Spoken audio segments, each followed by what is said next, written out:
What is up, Earthlings? Zube here with my friend Michelle. This is our monthly moon jam. So we are going to cover the new moon, which is tomorrow. And I have to double check the time. And then the full moon, which is on the 16th, I believe, the full moon in Virgo. So tomorrow's new moon in Pisces, full moon in Virgo, but we've got the charts. I'm in New Jersey at the moment, traveling, and I'll let Michelle introduce herself. Hi, everyone. Thank you so much, Teresa, for having me again. I love this time that we get to spend together. So you can find me on Facebook mostly. You can find me on Instagram as well. It's through Herba Buena. So I do a lot of cleansings, ritual work, blessings, ceremonial pieces that can kind of help move stagnant energy. We can also kind of put together rituals for you, depending on what it is that you want to work on, and help you find that medicine that's inside of you that really wants to come out. And again, these full moons that we have and these moon cycles that we have, they're super important for us to kind of understand what's going on within ourselves. So being able to share this special time with my friend Teresa about what's kind of cooking, it helps us to digest it, and it helps us to kind of bring out some more things that maybe together we're able to unfold for you. So thank you for spending some time with us.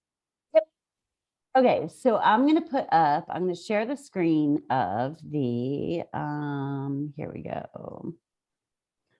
Portion, share, and we're going to do, hold on. Okay, yeah, this is not going to work. Cool. Actually, no, it's all right. It's all right. So, because there's really nothing down the bottom. So here's the chart. And that's what we're going to talk.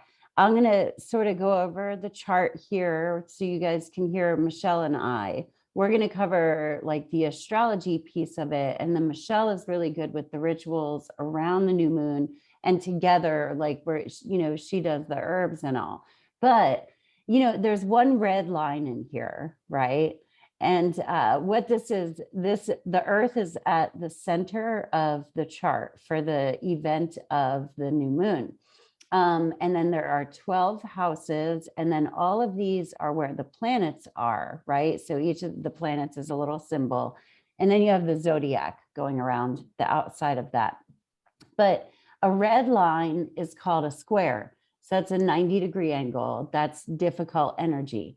However, even if you look at this red line, it's between Mercury and Saturn and Uranus, but this is 11 degrees and that's 19 degrees. So like I only do within a 3-degree orb. So that doesn't even count.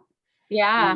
You know, is what I'm saying. So, but we have this blue here. So right now we have Venus, Mars, and Pluto are all conjunct like that.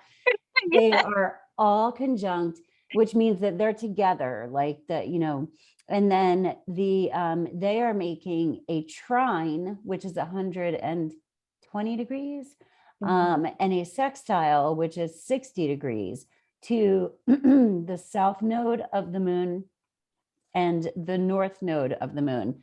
And those are destiny points, right? Right. So what we're getting from that is masculine and feminine, Venus and Mars coming together with Pluto for like powerful change. You know, this could be even balancing the masculine and feminine within us.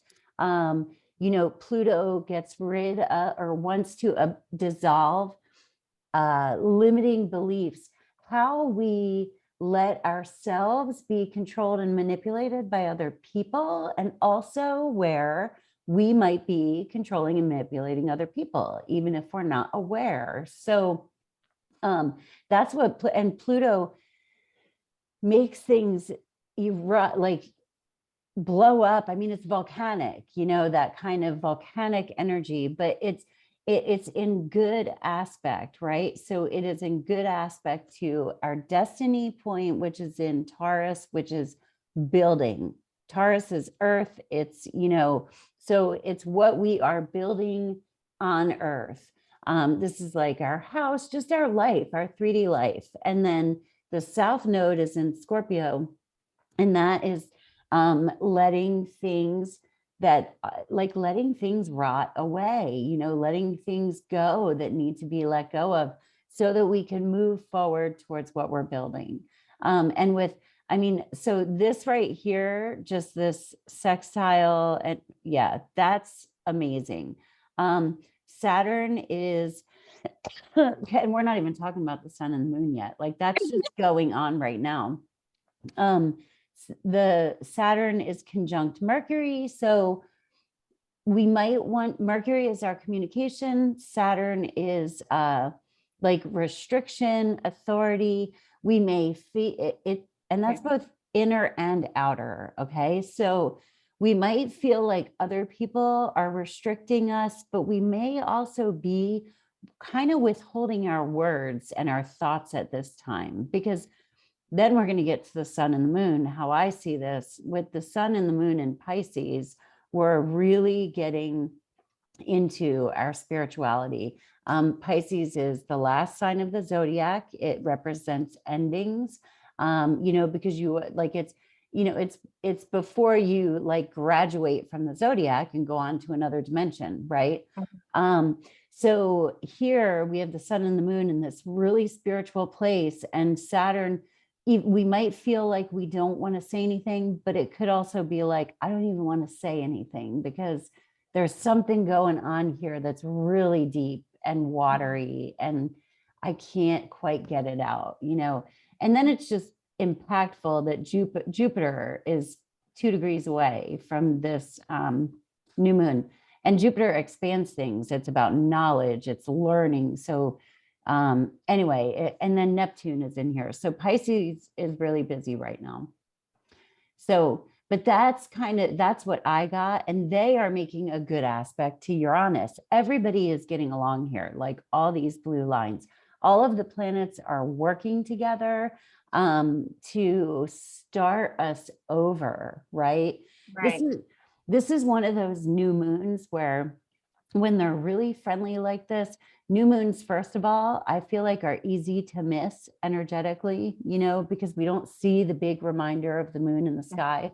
And so we might even like miss this, but it's incredible. It's like I just saw with the gymnastics, the bouncy board, you know what I mean? And like somebody might just run right over the bouncy board instead of jumping on it, Yeah. So yeah, new moons they have a very particular energy around them. So sometimes people who are very full moon people, and they'll go out and they'll really start honing in on when they see it starting to rise, and then like the next couple of days they come off of it. They know what it is to kind of set things up, but a lot of the times getting to know the moon and its cycle and how your emotions relate to the moon, that there are different reasons as to why you want to come out during the full moon. There is an exposure during that time to release, and you really have to be willing to claim that release. So where you're coming into this new moon and there is a big expansion, especially with Pisces, there's a lot of intuition that's going to be coming. So even though you're going deep into your subconscious, there's a lot of dream work. So being prepared to dive into that, there will be things that will be brought up, and it might be very subtle. It might feel like a bullhorn, right? That goes off in your dreams. But dream work is very important for unlocking that subconscious that we have, for knowing intuitively. Remember last month we were talking about how our heart speaks. We were speaking from that heart place. So we're getting that connection from our heart to our mind, the third eye here. The reason why we need this before we go into the spring is because with all of the planets being direct, we were set up in a manner in which there's a lot of things that are going to happen. And Pisces, I love them, They're very, very comfortable in chaos, right? When Yes. it has this Yes.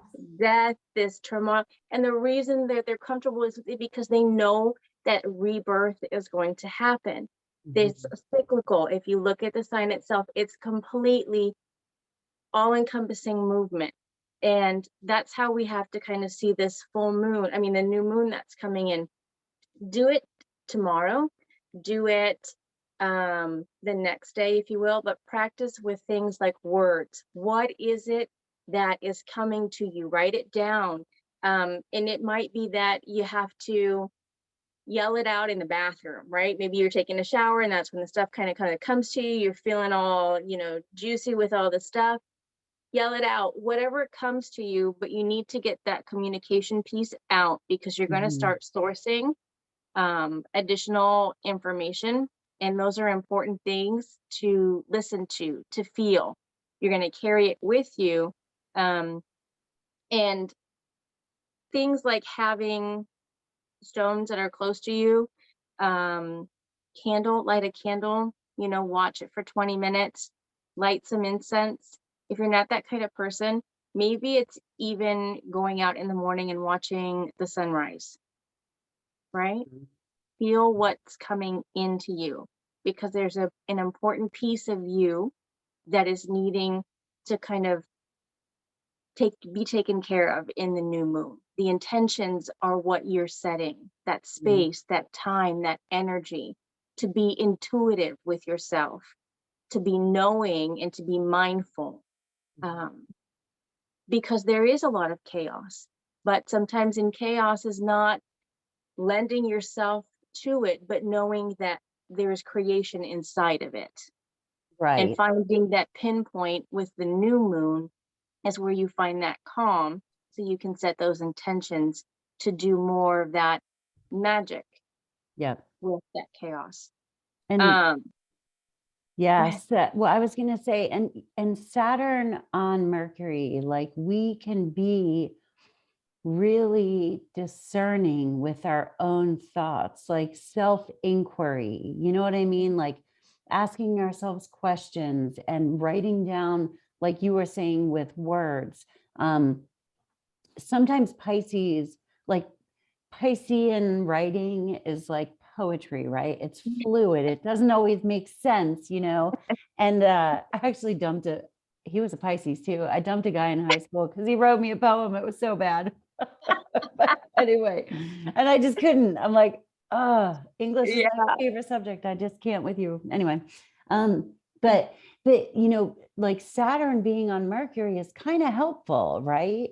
And they're both in Aquarius right now because we self-inquiry and learning about ourselves and what do we want? What do we feel? Like we've got Mhm. the sun and the moon. And so there is chaos, right? But I've been in chaos. Like I'm in New Jersey and my brother passed away, but I have been meditating every day for an hour because I don't know about everybody else, but I sure feel like that needs to happen on this planet right now, you know? Mhm. And so there can be discipline within the chaos so that Right. like even if things are orbiting and flying all around you, that you are not orbiting and flying around something else or getting caught up Right. in other things, Right.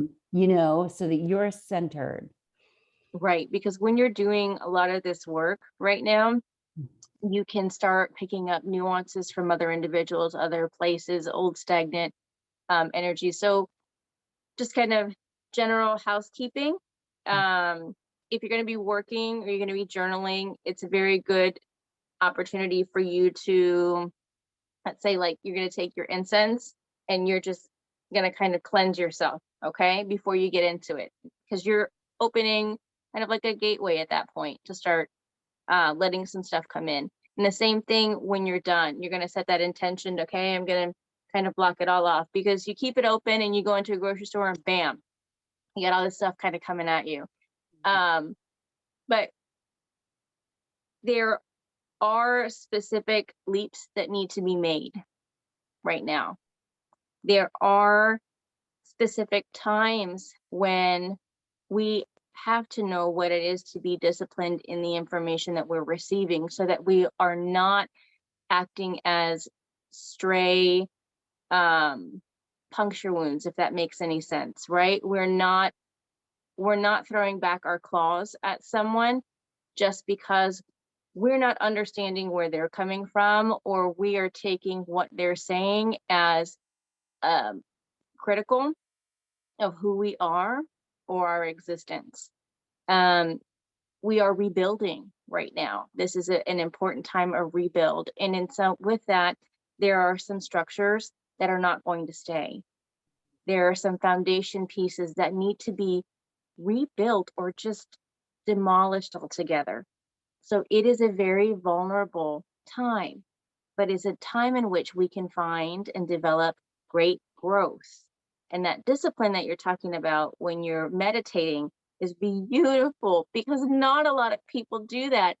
And even if you start with 5 minutes, right? Just 5 minutes, and then Yeah. kind of work it up a little bit.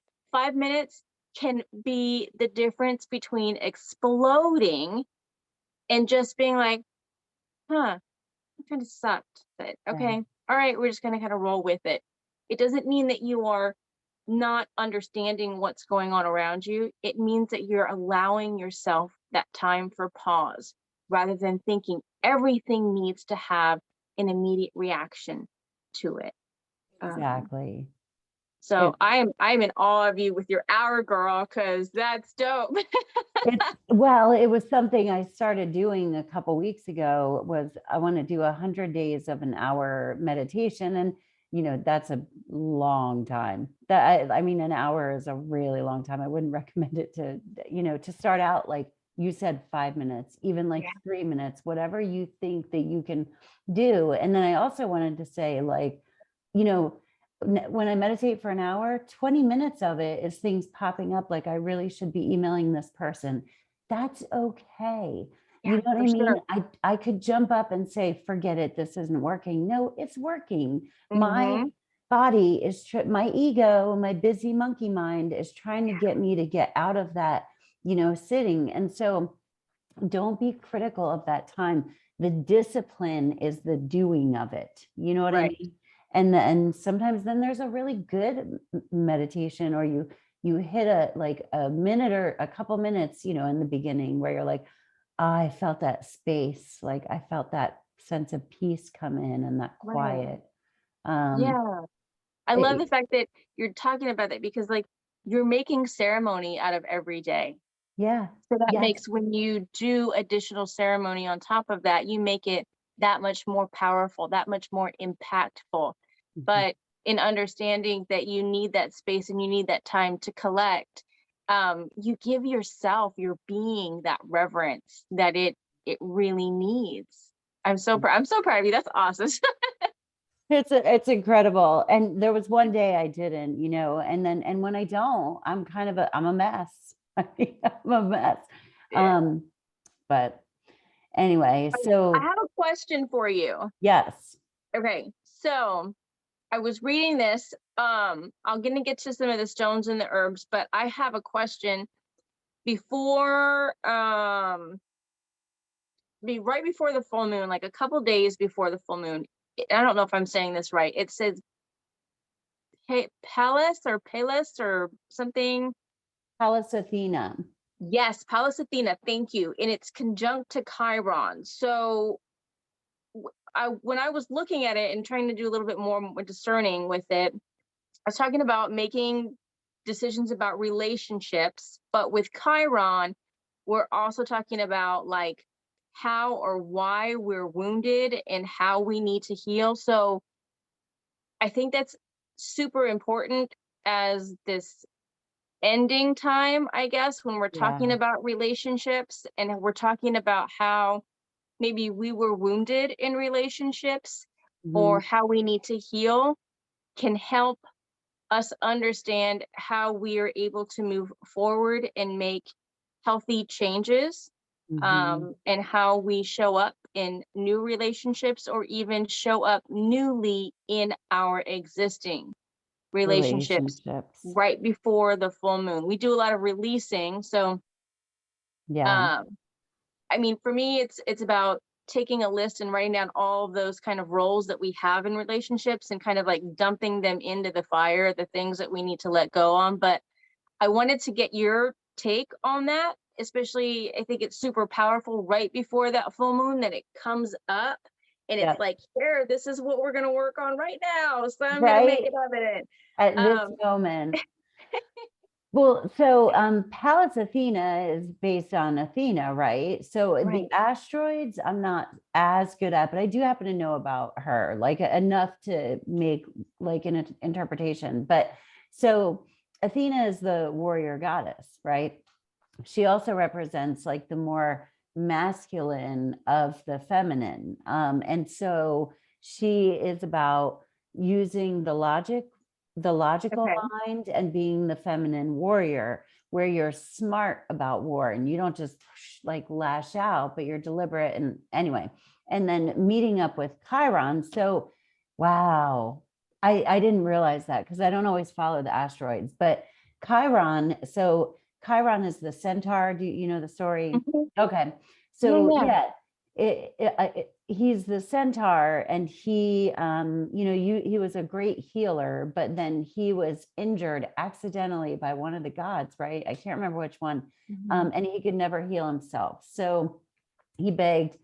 He was also going to be living like eternally, and he begged to be killed or whatever, so that he didn't have to live in constant pain. And so they made him a stars. Sorry, my words are. Or constellation. Yeah, yeah. Yeah, a constellation, exactly. And so, but those two meeting up feels to me like being strong and solid, but feminine, like in our power, about standing up for ourselves. But you know what I mean? So it's funny because it's not like the masculine, like, I'm, stop saying that to me or lashing Right. out. It's really logical and disciplined. Um, a way of standing up for ourselves that still has compassion. So that's what Okay. Athena has, compassion. Okay. But she's a warrior goddess. That's awesome. I love the way that you said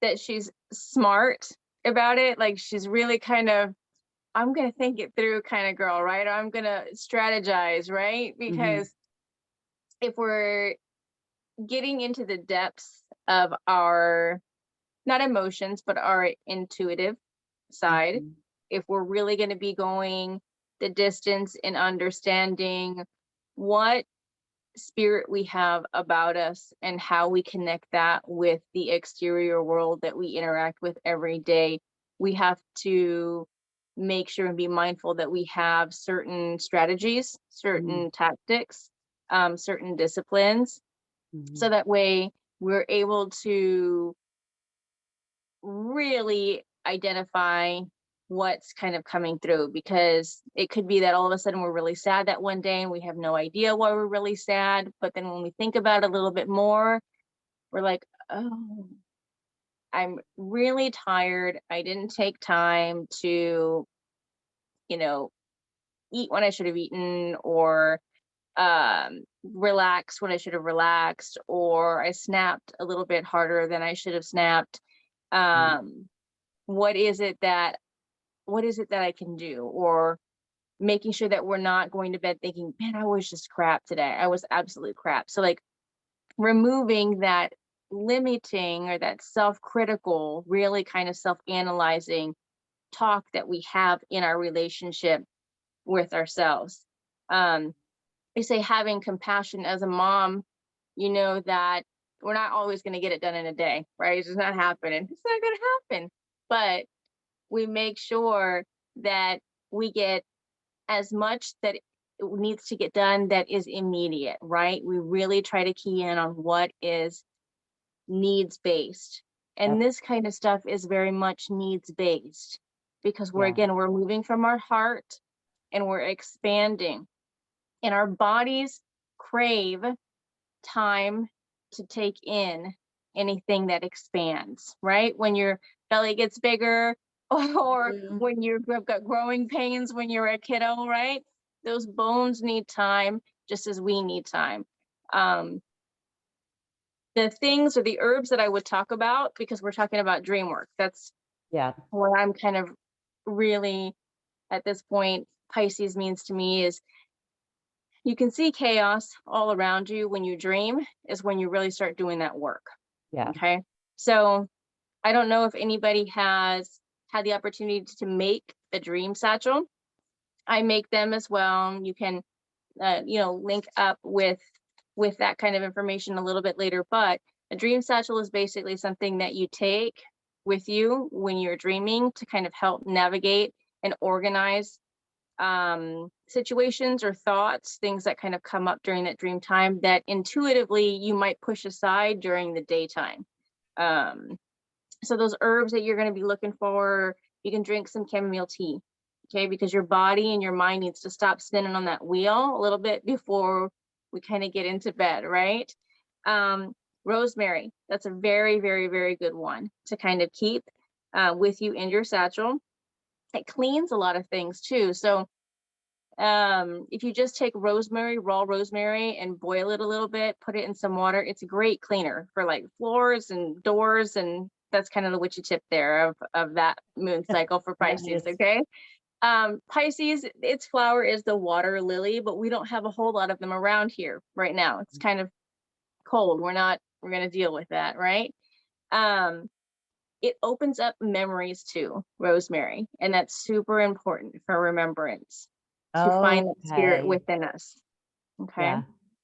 Lavender, you're going to use that for divination exercises. You can use that as well inside that satchel. So you can make individual or you can kind of mix it all together.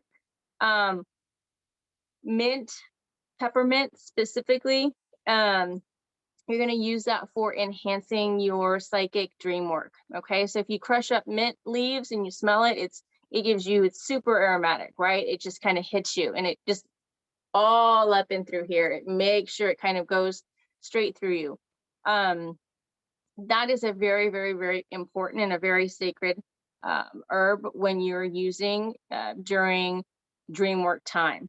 I think the other thing that I would take with me is some mugwort. If you have it, you're going to use that in the tea as well. You can drink mugwort tea, but have that underneath your pillow because mugwort does help in dream work. And what we're talking about in dream work, why would we need these herbs? Is the medicine within the plant itself helps you navigate subconsciously the things that you're holding tight, locked up inside of there. And what it does is when you're sleeping on it or when you have it back here, the goal is that it heats up the heat that you have from your body helps to bring out those oils that the herbs have in them. So you'll start smelling it and you'll start Mm, releasing. So during your REM time, you're really going to be able to take advantage of the messages that it's helping bring forward. It's not yeah. like you're just laying at your pillow and you're going to sleep and that's that. It really has its own job that needs to do. And you're setting Yeah. that intention by making that satchel. So Yeah. that's part of it. You're taking that time. That's that meditation work. Meditation can seem like I'm just sitting there, but meditation can really do and be a bunch of different things. It can be one singular act that you do repetitiously every day. Absolutely. Absolutely. Or any kind of ritual, or, light a candle at your dining room table and drink your tea. Even if you have like kids that are running around being noisy, you know what I mean? You can say, I need 5 minutes. Like it doesn't have to be quiet. um because I've been meditating in my sister's house, and she has 4 kids, and and it's like they just look at me funny, but I say Aunt Teresa's meditating, and so I don't care what noise you make. You don't have to be quiet, but I'm not going to answer Mhm. you if you talk to Right. me. Yeah. you know Yeah. but yeah, and then I love too, so when we were looking at the chart, like Pluto is at 27 degrees, Neptune is at of Capricorn, Neptune is at 22 degrees of Pisces. So, and then the nodes are at 25 degrees, I think. But so Neptune is a little bit far out, but it's close enough that's we've got Neptune and Pluto teaming up with the nodes of the moon to move us forward. And so what you were saying with dreams, like look for, and Neptune in Pisces, I mean, Neptune is the modern ruler of Pisces, you know, but look for signs or like ideas in dreams. I've been having a lot of people writing to me about, hey, I dreamt this. What do you think that means? You know, Yeah. so that, and especially Uh-huh. with Jupiter, that's big with Jupiter and Pisces Yeah. also. So we're just going to be having that like for the beginning of this year. Yeah. And So, if dreams aren't something that you're used to working with, mhm. you can definitely do it in play. Play would mean like you're drawing, right? You're painting. That's another way for your hands to kind of do the walking for you without this having to do a lot of work to put things together to react. It's very fluid and it allows some of that information to be transferred down so that way you can see it. Other things, if you go like your newsletter, it said, I loved it. It said, go for a nature walk. Yes, because nature is going to pop up some stuff Yes. on you and give you messages and signs. You put yourself in that space because you are wanting to be a part of something else. Okay. So when you're getting yourself out of your house and you're putting yourself in nature, you're in essence saying, I want to have a relationship that's outside of this other space. I really want to become or be part of a communion with you and listen to you. Because when you go for a walk, it's really to try to reconnect. And I love that because a lot of the times when we go on these walks, we don't necessarily realize that if we're feeling a little bit adrift and we go for the walk 10, 15, 20 minutes, yes, it's exercise and it's endorphins, but the terpenes that we get from the trees, the medicine that we get from inhaling and exhaling, the wildness that has out there allows us a sense of unity, right? A sense of community, and being there for that can also just be your meditation, right? Yeah. But that's a beautiful way to look for messages, you know? And then you can say, oh, I saw this, or I came in and encounter of this kind of a tree or a bush, or I don't know what that is. Let me look it up. And then you can see, does it have any significance to you? But then you start, that's where you start, Yeah. right? By just saying, I'm going to take myself out of my everyday.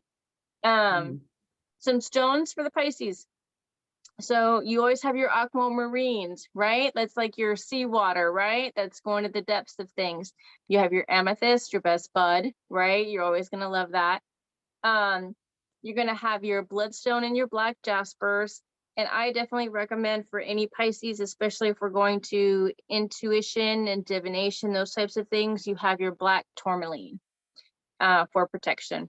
That just makes sure that all the ickies and stickies that want to kind of jump on board of your train that you're trying to make progress with does not stay. They are kind of like kicked off. They can't hijack anything. But this is a good one to do a lot of that practice with. And it's just to find and feel that spirit that's within you. That bear season, right? Bears coming out or starting to come out of hibernation, right? Bears moving and stretching its legs. Cubs are ready. They're kind of hungry.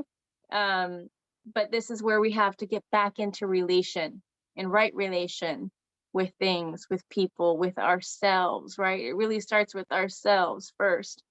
But yeah, Pisces, you gotta love it. I know. No, I was gonna say too, so we did the new moon. I'm sorry. And I told those guys, I was like, don't even worry about it. Like, I'm sitting here at my poor sister-in-law's like kitchen table.